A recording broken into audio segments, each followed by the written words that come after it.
Good morning বন্ধুরা, আবারও আমার আরেক নতুন ভিডিওয় তোমাদের সবাইকে স্বাগত। তো তোমাদের সাথে নিয়েই আজকে আমার সকালটা শুরু হলো। তো সকাল থেকেই কাজকর্ম করতে শুরু করে দিয়েছি। তো আমার ব্লগটা আমি এখন থেকেই স্টার্ট করছি বন্ধুরা, তোমরা সবাই সঙ্গে থেকো। আশা করছি খুব সুন্দর হতে চলেছে ব্লগটি। তো বড়সড় ছোটো ছোটো ঘুমাচ্ছে, সেই জন্য ভাবলাম ওপরের কাজগুলো আগে মিটিয়ে নিই, তারপরে নিচের কাজগুলো করব। কারণ ওরা ঘুমাচ্ছে ঘরের মধ্যে, নড়লে চড়লে ওরা উঠে পড়বে, আবার উঠে পড়া মানে তো আমাকেই ডিস্টার্ব করবে, বিরক্ত করবে। সেই জন্য ভাবলাম ওরা ঘুমাচ্ছে ঘুমাক, তো আমি ওপরের কাজগুলো সব কমপ্লিট করে নিই। ওরা ঘুমাচ্ছে, ঘুম থেকে উঠলে নিচের কাজগুলো কমপ্লিট করব। সেই জন্য সবার আগে আমি ওপরের ছাদটা ঝাঁট দিয়ে নিচ্ছি। এরা বড়শোনো ছোটো ছোটো খেলা করে ছাদে, তো ভীষণ পরিমাণে নোংরা হয়। আর এখন তো কাজ নেই, ওরা সারাক্ষণ ছাদের মধ্যেই খেলা করে। সেই জন্য ছাদটার অবস্থা বুঝতেই পারছো কীরকম, পুরো নোংরা হয়ে ভর্তি হয়ে আছে। তো সব ঝাঁট দেওয়ার পরে আমি এই উনুনটা ভালোভাবে নাতা দিয়ে নিচ্ছি, কেননা বাসি উনুনে রান্না করব না। সেই জন্য সকালবেলায় উনুনটা আগে যে নাতা দিয়ে দিচ্ছি, দিয়ে নাতাটা দেওয়া হয়ে গেলে আমার ওপরের কাজগুলো কমপ্লিট হয়ে যাবে। এই নাতাটা দিয়ে নিই, নাতাটা দিয়ে নিয়ে নিচে যাব। নিচে গিয়ে নিচের কাজগুলো এবার সব কমপ্লিট করব আস্তে আস্তে। কিছুটা কাঠ কোচালে ভালো হতো, একটুকু আমার কাঠ নেই উনুন ঘরায়। তারপরে নিচে এলাম, নিচে এসে দেখি না ছোটো সোনা বড় সোনা উঠেই পড়েছে। উঠে পড়ার পর ছোটো সোনাকে ব্রাশ করালাম, ব্রাশ করিয়ে ছাতু খাওয়ালাম। বড় সোনাও ব্রাশ করে এলো, বড় সোনা ব্রাশ করে আসতে ওকে একটু ছাতু দিলাম। দেওয়ার পর বিছানাটা আমি গোছাচ্ছি, সবার আগে বিছানাটাই গুছিয়ে নিচ্ছি। কারণ বিছানায় প্রচুর পরিমাণে ধুলো থাকে, ওরা ধুলো পায়ে উঠে পড়ে। সেই জন্য বিছানাটা আগে পরিষ্কার করে নিই, তারপরে নিচের কাজগুলো করব।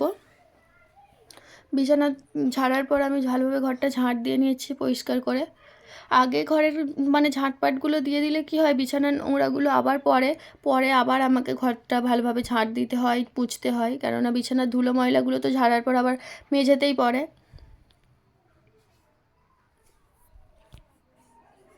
তারপরে বন্ধুরা আমি সব গোটা ঘর দোরগুলো ভালোভাবে মুছে নিয়েছিলাম। মুছে নিয়ে এক বালতি জামা কাপড় পুকুর ঘাট থেকে সব কেচে নিয়ে এলাম। কেচে নিয়ে আসার পর দেখতেই পাচ্ছ আমি এখন ছাদে দিয়ে দিচ্ছি। তারপর আমার ঘাটে গিয়ে তো অনেকটা টাইম চলেই গেল, কেননা আমাদের ঘাটে ভীষণ পরিমাণে ভিড় হয়। আর সেই জন্য সেখানে দাঁড়িয়ে দাঁড়িয়ে আমার অনেকটা টাইম নষ্ট হয়ে যায়। দিনের মধ্যে তো আমার আধ মানে 1-1.5 ঘন্টা ঘাটের মধ্যেই লাইন দিয়ে কেটে যায়। তারপরে আমি বসে পড়েছি সবজি নিয়ে। তো সবজিগুলো সব ভালোভাবে কেটে নিচ্ছি। আগের দিন ইচ্ছা ছিল একটু উচ্ছে দিয়ে সর্ষে বাটা দিয়ে ঝাল খাবো, কিন্তু হয়নি। আজকে দেখি চেষ্টা করব তাড়াতাড়ি রান্নাটা কমপ্লিট করে নিয়ে আর ওই খাবারটা রান্না করার ইচ্ছা আছে। কেননা একদম চাষের ফ্রেশ ফ্রেশ উচ্ছে একটু সর্ষে বাটা দিয়ে ঝাল খেতে হেভি লাগে। তো সব আনাজগুলো আমি পরিষ্কার করে কুটে নিচ্ছি।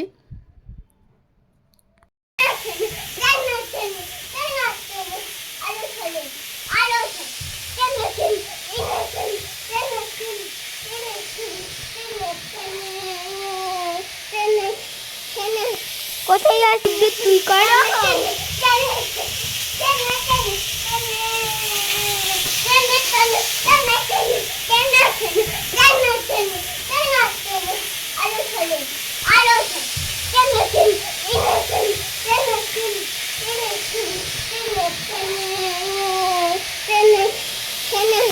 কোথায় যাচ্ছ?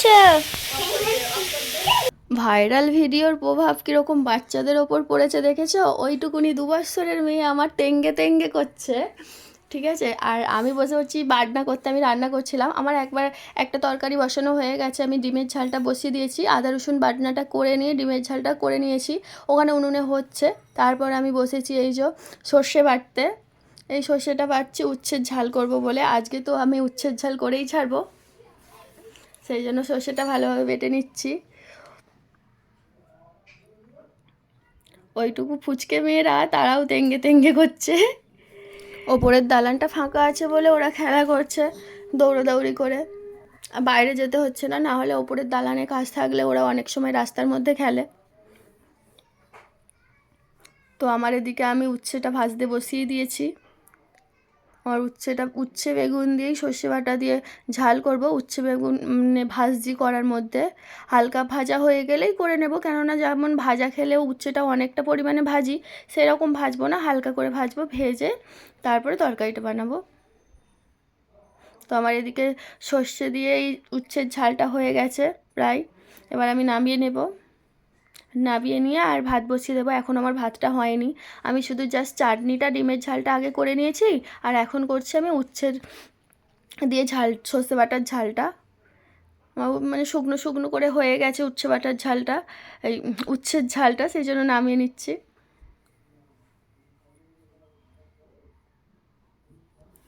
তারপরে আমি নিজে স্নান করে এলাম, স্নান করে নিয়ে এসে দুই মেয়েকে স্নান করিয়ে এখন বসেছি ভাত খাওয়াতে। তো ছোটো সোনা বসে বসে পেঁয়াজগুলো বেছে বেছে খাচ্ছে, ডিমগুলো ফেলে দিচ্ছে আর পেঁয়াজগুলো বার করে ওর থেকে খাচ্ছে। ও আবার একটু পেঁয়াজ খেতে খুব ভালোবাসে, ওই জন্য ওই যে ডিমটাকে ছাড়িয়ে নিয়ে মধ্যিখান থেকে আর পেঁয়াজ বাছছে, খুঁজে খুঁজে পেঁয়াজ বেছে বেছে খাচ্ছে। ও আমার আর এক মেয়ে বাবা, যা ছটপটে, ভীষণ পরিমাণে ছটপটে।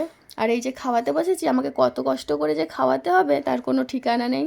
কার্টুন চালিয়ে দাও, কত রকম কথা বলো, এটা ওটা ভোলাও, তবে খাবে।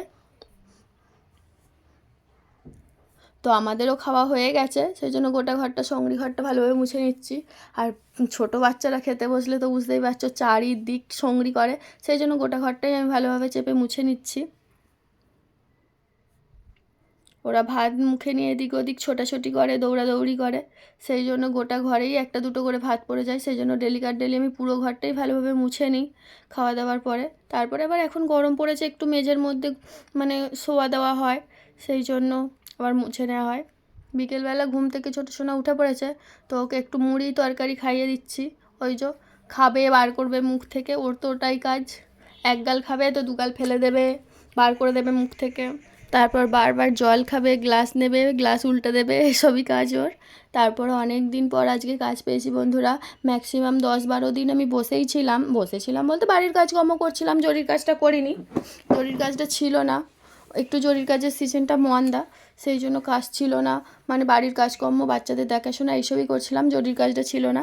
তো আজকে এক পিস কাজ পেয়েছি, সেইটাই টাকবো। ল্যাঙ্গাটা সেট করছি, ল্যাঙ্গাটা টাইম লাগে অনেকটা বেশি, সেই জন্য আগে ল্যাঙ্গাটাই টেকে নিচ্ছি আমি। নেপা দেবার পর আমি ঢাড্ডাতে বসে মানে ঢাড্ডাতে টেকে নিচ্ছি। আর আমার ছোটো মেয়ের কাণ্ড দেখবে, এই দেখো, আমি কাজ টাকছি আর ছোটো সোনা ঢাড্ডার ওপরে উঠে লাফালাফি করছে। এই যে ওর আর কাজ কি, ওর কাজ নেই, এই সমস্তই করতে থাকে আর আমাকে ডিস্টার্ব করতে থাকে, ঢাড্ডার ওপরে উঠে পড়েছে। তো কাজটা টেকে নেওয়ার পর ভালোভাবে ফিটিং করে নিচ্ছি, সাইড থেকেও এইভাবে টান দিতে হয়, তবে কাজটা পুরোপুরিভাবে ভালোভাবে ফিটিং হয়। তোমরা যারা জরির কাজ করো তারা জানো, কিন্তু যারা জরির কাজ করো না তাদের কাছে নতুনই লাগবে। সাইড থেকে ভালোভাবে টান দিয়ে দিচ্ছি, 4 সাইড দিয়েই ভালোভাবে টান দিতে হয়, তবে কাজটা ভালোভাবে টান হয়। টান হওয়ার পর কাজটা করতে মানে সুবিধা হয়, না হলে একটু লুজ থাকলে কাজ কুঁচকে যাবে, কাজে ভালোভাবে কাজ হবে না। তো ভালোভাবে কাজ ফিটিং করার পর পুরো কাজটা আমি ছেবে নিয়েছি, ওই দিকের লেহেঙ্গাগুলোও সব ছেবে নিয়েছি। এই দেখো ছাবার পর এইরকম হচ্ছে, আর এই ডিজাইনটা পুরো নতুন স্যাম্পেল হবে। স্যাম্পেল বলতে সবার প্রথমে ফার্স্ট এই ডিজাইন উঠছে, এখনও পর্যন্ত কাজ হয়নি, ঠিক আছে, নতুন পুরো একদম। মন্দার সিজনে একটু নতুন নতুন কাজের স্যাম্পেলই রেডি হয়, তারপরে আবার সারা বছর সেই কাজটাই চলে। তো দেখতেই পাচ্ছ স্যাম্পেলের ডিজাইনটা খুব সুন্দর ডিজাইন। তো আমি ওদিকে কাজ টাকছিলাম, বড়সোনাকে বলেছিলাম পড়তে বসতে, যার যেটা কাজ, ও তো পড়তে বসেনি, বসে ড্রয়িং করতে শুরু করে দিয়েছে। এই দেখো এখানে ড্রয়িংটা করেছে, সিনারি তুলেছে একটা বাড়ি, পেছন দিকে বন জঙ্গল, কাকতাড়ুয়া দাঁড়িয়ে আছে বাগানের মধ্যে, এখানে বাচ্চারা সবাই খেলা করছে। যার মানে যেটা নেশা, ওকে যতই মানা করো, বারণ করো যে যেখানে সেখানে আর ড্রয়িং করবি না, যেখানে সেখানে আঁকবি না, কিন্তু কে কার কথা শোনে, ওর হাত পা ঠিক সেই কাজটাই করে। ওকে যতই মানা করি যাই করি, ও ড্রয়িং আঁকা থেকে আমি ওকে বারণ করতে পারি না, ও সেই ড্রয়িংটা আঁকতেই শুরু করে দেয় যেখানে সেখানে। তারপরে আমি বসে পড়েছি বেগুন কাটতে, রুটি করব, রুটি আর বেগুন ভাজা হবে, সেই জন্য আমি বেগুনগুলো সব কেটে নিচ্ছি। সব আটাগুলো মেখে নিয়েছি, ছাদ থেকে নেমে এসে আটাটা মেখে নিয়ে লেচি করে রেখে তারপরে বেগুনটা কাটছি। তো বেগুনগুলো আমার সব কাটা হয়ে গেছে, একটু নুন মাখিয়ে নিচ্ছি। বেগুনটা নুন মাখানো থাক, তার মধ্যে আমি রুটিগুলো বানাবো। রুটিগুলো বানানোর পর তারপরে আমি বেগুনটা ভাজবো, ততক্ষণ নুন মাখানো থাকলে বেগুনটা ভাজার জন্য রেডি হয়ে যাবে। তো আমি এখানে রুটির আটাগুলো বেলবো, কিন্তু এখানে বাসনগুলো বিকেলের সব মানে দুপুরের খাবার বাসনগুলো সব পড়েছিল, তোলা হয়নি, ওপরে কাজ টাকতে টাকতে এদিক ওদিক করতে সময় চলে গেছে, বাসনগুলো তোলা হয়নি, সেই জন্য এখন তুলে দিচ্ছি। তো আমার হাফ রুটি হয়েই গেছে বন্ধুরা, তোমরা দেখতে পাচ্ছ, আর কিছুটা রুটি বাকি আছে। এই রুটিগুলো বানিয়ে নিচ্ছে। আমি তো প্রথম একা হাতে এরকম রুটি করতেই পারতাম না। যখন নতুন বিয়ে হয়ে এলাম আটা মাখাতে পর্যন্ত পারতাম না। কখনো শক্ত মাখিয়ে ফেলতাম তো কখনো নরম মাখিয়ে ফেলতাম। যখন শক্ত মাখিয়ে ফেলতাম মা বলতো লোককে ছুঁড়ে মারলে লোকের মাথা ফেটে যাবে, আবার নরম মাখিয়ে ফেললে বলতো যে এতটা নরম হয়ে গেছে। তো এখন মোটামুটি আমি সবই পেরে গেছি, আটা মাখাতেও পেরে গেছি, বেলতেও পেরে গেছি। আর তোমরা দেখতেই পাচ্ছ বন্ধুরা আমার রুটিগুলো প্রত্যেকটাই একদম গোল গোল ফুটবলের মতো হয়ে গেছে। তো এটা আবার একদিনের পরিশ্রম নয়, 10 বছর ধরে আমি এই কাজ করছি, কারণ আমার বিয়ে 10 বছর হয়ে গেল। তো সেই জন্য আমার সব কাজই এখন আমি পারদর্শী হয়ে উঠেছি আস্তে আস্তে। তারপরে আমি বেগুনগুলো সব ভেজে নিয়েছি বন্ধুরা, দেখতেই পাচ্ছ লাল লাল করে সব বেগুনগুলো ভেজে নিয়েছি। এবার সব বেগুনগুলো আমি তুলে নিচ্ছি। মানুষ তো আর সব কাজ তার মানে মায়ের পেট থেকে শিখে আসে না, আস্তে আস্তেই শেখে। তো আমিও সেই রকম সব কাজ আস্তে আস্তে শিখে নিয়েছি, কোনোটাই অসুবিধা হয় না, একা হাতেই শিখেছি। তারপরে বড়সোনাকে খেতে দিয়ে দিলাম। বড়সোনা ভীষণ পরিমাণে বায়না করছে, ও একটা রুটিতে মানে একটা রুটির বেশি 2টো রুটি খায় না, সেই জন্য একটু বকা দিয়ে একটা ছোটো রুটি একটা বড় রুটি দিলাম। সেই জন্য ওর মুখটা ভার, ওর ভালো লাগছে না, ও একটা রুটিই খায়। কিন্তু ও তো দিন দিন বড় হয়ে যাচ্ছে, ওর একটা রুটি খেলে আর হয়? ও তোকে ওই জন্য বকা দিয়ে 1.5টা রুটি দিয়েছি বলে ওর মুখটা পুরো ভার হয়ে গেছে।